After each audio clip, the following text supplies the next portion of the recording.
కోయిల happy prince రెండు కాళ్ళ మధ్య కూర్చుంది.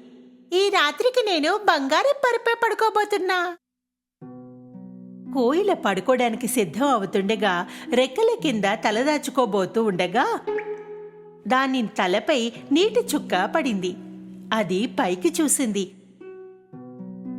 కానీ ఆకాశం చాలా స్పష్టంగా ఉంది. వర్షం పడే సూచనలు కూడా లేవు.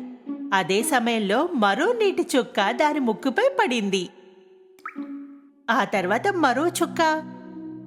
ఏం జరుగుతోందో అన్నది తెలుసుకోవడానికి కోయిల విగ్రహం తలపై ఎక్కి కూర్చుంది.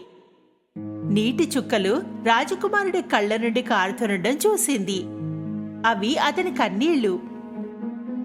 రాజకుమారుడి కన్నీళ్లు బుగ్గలపై నుండి కాళ్ల వరకు కారుతున్నాయి.